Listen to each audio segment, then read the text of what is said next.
Did you know that the bodies of some of history's most powerful and feared men simply disappeared? They were given no graves and left no trace. The reason why remains one of the post-war era's best-kept secrets. Today, we will uncover exactly what happened to the bodies of the Nazi leaders convicted at Nuremberg.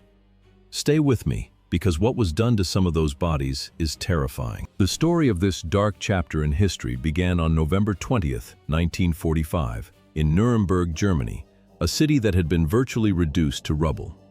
There, the International Military Tribunal, commonly known as the IMT, convened to try the principal surviving leaders of Nazi Germany. The trial lasted almost a year, ending on October 1st, 1946, when the sentences were finally read. There were 24 defendants in all. 11 were sentenced to death by hanging. But this is where the story takes its first unexpected turn. Hermann Göring, the Reichsmarshal and the highest-ranking Nazi leader brought to trial, escaped the gallows. On the night before his execution, he managed to kill himself with a cyanide capsule that had been smuggled into his cell. To this day, no one knows for certain how the capsule reached him. It is such an intriguing story that it deserves a video of its own. That left 10 men. All were hanged by a special team of United States Army executioners using 2 gallows erected inside the gymnasium of the Nuremberg Palace of Justice. Who were they? Wilhelm Keitel, a field marshal and former head of the German armed forces. Joachim von Ribbentrop, Hitler's foreign minister. Ernst Kaltenbrunner, head of the Reich Main Security Office. Alfred Rosenberg, one of Nazism's leading theorists and head of the Ministry for the Occupied Eastern Territories. Hans Frank, who headed the general government in occupied Poland. Wilhelm Frick, Reich Interior Minister. Julius Streicher, editor of the Nazi Party newspaper. Fritz Sockel, who oversaw forced labor. Alfred Jodl, a general and chief of the Wehrmacht operations staff. And Arthur Seyss-Inquart, Reich Commissioner in the occupied Netherlands. 10 men, 1 night, and an execution that, despite all the planning, did not go as intended. In several cases, the hangings were botched. Instead of dying quickly from a broken neck, some of the condemned men were slowly strangled, in certain cases for as long as 28 minutes. Several also struck their heads on the gallows trapdoor as they fell because the opening was too small. The executions were carried out by Sergeant John C. Woods, assisted by other members of the Internal Security Detachment stationed in Nuremberg. Contemporary accounts describe Woods as a highly controversial figure. He had reportedly been discharged from the United States Navy years earlier on mental health grounds and had lied about having experience as an executioner before being appointed to the role during the war.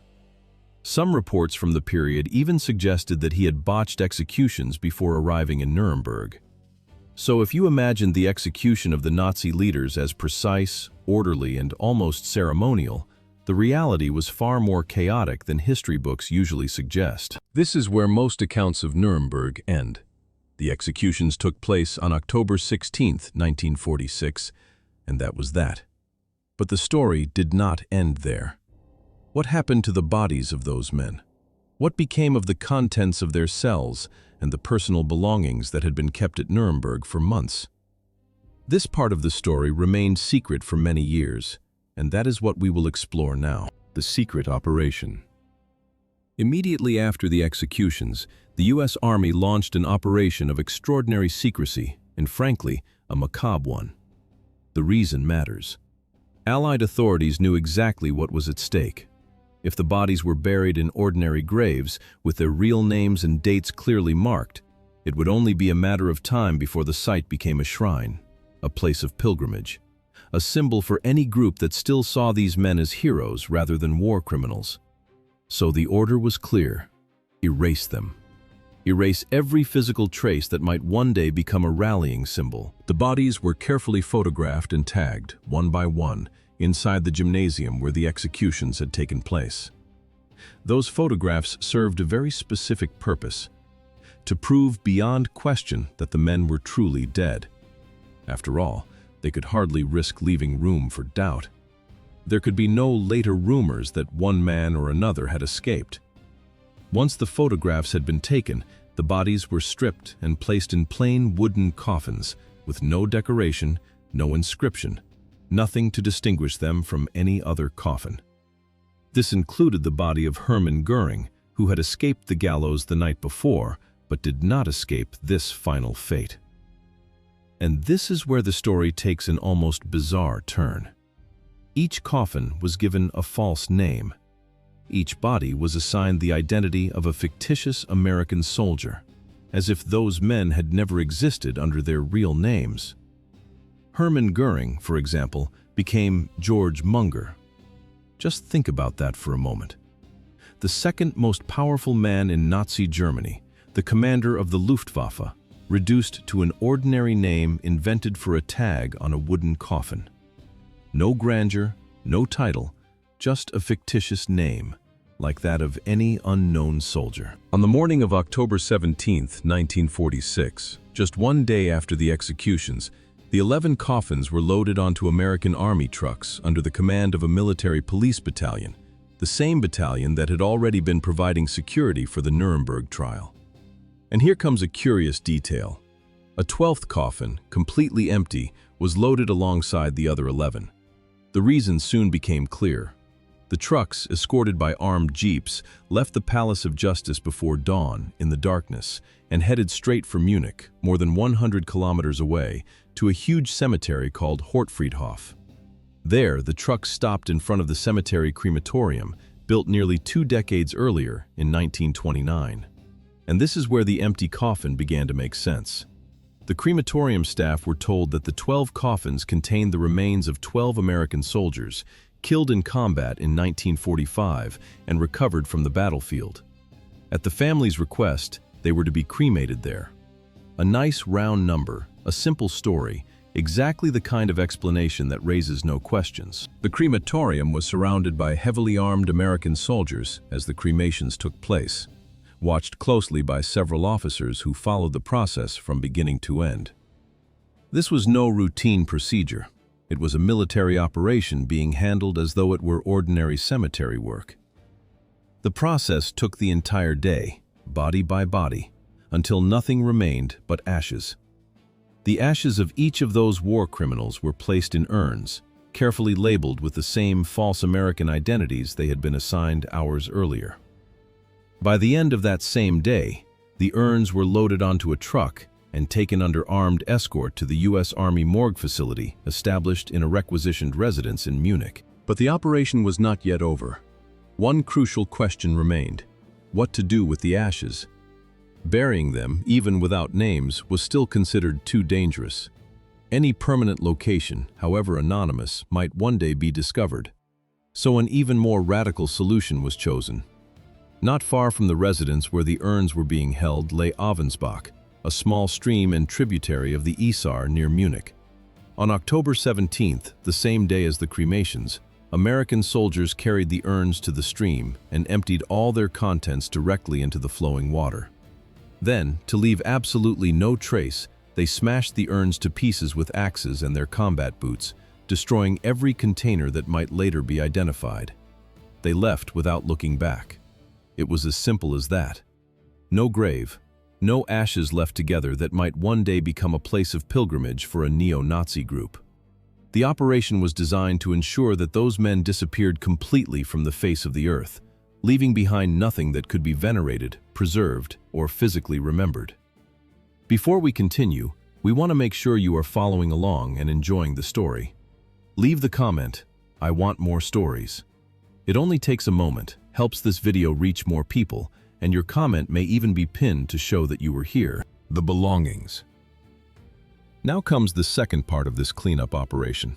What to do with the personal belongings of the men who had been executed.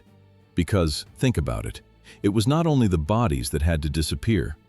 Those men had spent months imprisoned in Nuremberg. In their cells and in the courthouse storerooms were uniforms, medals, decorations, letters, diaries, and personal effects. Every one of those items carried a symbol, and symbols, as far as the American Army was concerned, were exactly the kind of thing that could not survive the operation.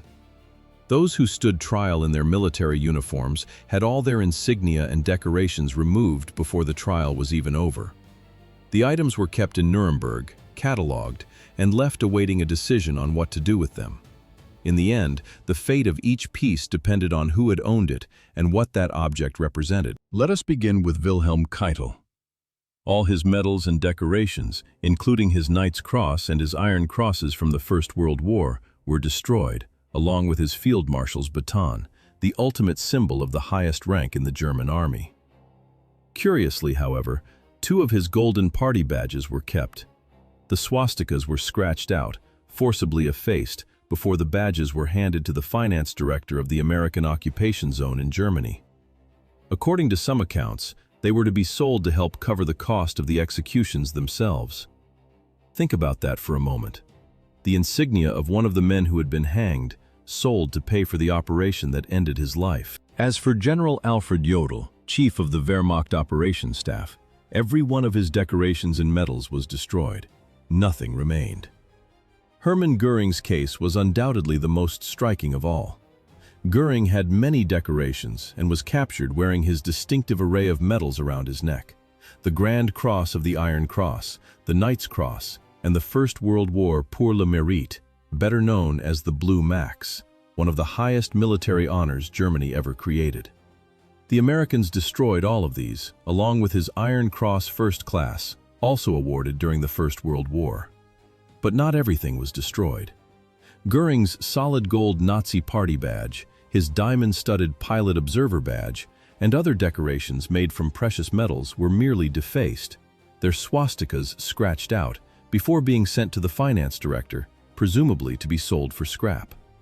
Gold is gold, and diamonds are diamonds, even when they once belonged to one of the most powerful men in the Third Reich. But Hermann Göring had several sets of his medals stored in different places. Copies of his Blue Max, his Grand Cross, and other decorations were recovered among his personal belongings or looted from his private estate by soldiers and collectors in the years that followed. As a result, many of these pieces have survived to this day in private collections and museums around the world. So, despite the army's efforts to erase the symbols of that man, some of them simply escaped. There was another curious case, a man who was never hanged at all. Although he did not go to the gallows at Nuremberg, Grand Admiral Karl Donitz, former head of the German Navy and Hitler's successor for several days as commander of what remained of Nazi Germany, was sentenced to 10 years in prison. His diamond-studded U-boat war badge was taken from him. The swastika was crudely removed, and the badge was sent to the finance director as scrap jewelry, just like the possessions of the men who had been executed. Besides their medals and uniforms, most of the executed men also left papers, letters, or diaries behind in their cells. These were personal records, sometimes letters to their families, sometimes notes about their own trials. The American authorities gathered the material and organized it into categories, but some of it simply disappeared over time, leaving no trace of where it went or who ended up with it. To conclude this phase of the operation, every uniform still in storage that bore visible Nazi insignia was burned, without exception. Ordinary clothing, personal belongings of little historical value, and lower-value jewelry were handed over to the families of the executed men, along with whatever cash they had, up to a limit of 1,000 German marks per family. All remaining money and the more valuable gemstones were sent to the financial director of the American occupation, bringing to an end the process of gradually erasing almost everything those men had left behind. The case that was left out. But not all the condemned men were present for the cremations in October 1946. One man was absent, and his case is perhaps one of the strangest in this entire story. Robert Ley had been head of the German Labor Front under Hitler's regime, an organization that at one point had around 25 million members and controlled virtually every aspect of German workers' professional lives. The Americans captured him as early as May 1945. He tried to pass himself off as someone else, but ended up being taken to Nuremberg with the other defendants to answer for crimes committed under the Nazi regime. Unlike the others, however, Ley never stood trial. The American psychologist responsible for the defendant's psychiatric evaluations at Nuremberg, Dr. Douglas Kelly, noticed something unusual in Ley's behavior from the earliest interrogations. He confused words, lost his train of thought halfway through sentences, suffered bouts of agitation, and could not maintain a coherent line of reasoning. Kelly began to suspect that this was more than nervousness or the stress of being imprisoned. He believed something was physically wrong with Lay's brain, possibly a lesion in the frontal lobe. But before any more extensive tests could confirm that suspicion, Lay took drastic action. On October 24, 1945, before the trials had officially begun, he tore a towel into strips, tied a noose to the toilet pipe in his cell, and hanged himself. According to contemporary accounts, the other prisoners reacted with almost icy indifference to news of his death. Lay's body was cremated, as would later happen with the other convicted defendants. But before that, something bizarre happened, to say the least. His brain was removed and officially sent to the Army Institute of Pathology in Washington, where it was examined by the pathologist Webb Haymaker. Dr. A. Kelly believed the examination would finally prove his theory about damage to the frontal lobe. He wanted scientific confirmation of what he had suspected for months. Curiously, the findings were not as conclusive as A. Kelly had hoped. Haymaker did find some atrophy in Robert Lay's frontal lobe, but it was slight enough to leave specialists divided. Some believed the likely cause was not physical trauma, but Lay's chronic alcoholism. He was known to have drunk heavily throughout his adult life. In the end, not even science could provide a definitive answer to what was really going on inside his head. But the strangest part of the story was still to come. What happened to the records of the study is almost as bizarre as the case itself. Glass slides containing sections of Robert Lay's brain, along with X-rays taken at the time, ended up among Douglas Kelly's personal papers. There they remained, forgotten for decades, mixed in with his professional notes, letters, and other documents. No one touched them. No one even remembered that the material still existed. They were not discovered until 2013, when a researcher writing a book about Kelly's life and work examined the archives preserved by his family. Opening those old boxes, he found a collection of glass slides bearing a single name, Robert Lay. He realized that he was literally holding a piece of Nuremberg history that no one knew had survived. By then, of course, Kelly had also taken his own life. In 1958, he swallowed a cyanide capsule, exactly as Hermann Göring had done 12 years earlier. Think about that. Records from the brain of one of the leading Nazis held for the Nuremberg Tribunal lay forgotten among private papers for almost 60 years.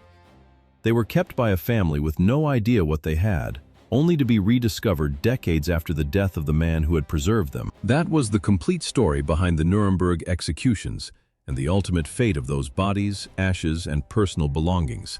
A meticulously planned operation designed to erase every physical trace of those men from the world. If you enjoyed this video, give it a like and subscribe, because there are many untold stories behind the scenes of the Second World War. Thank you very much for joining me. I'll see you in the next video.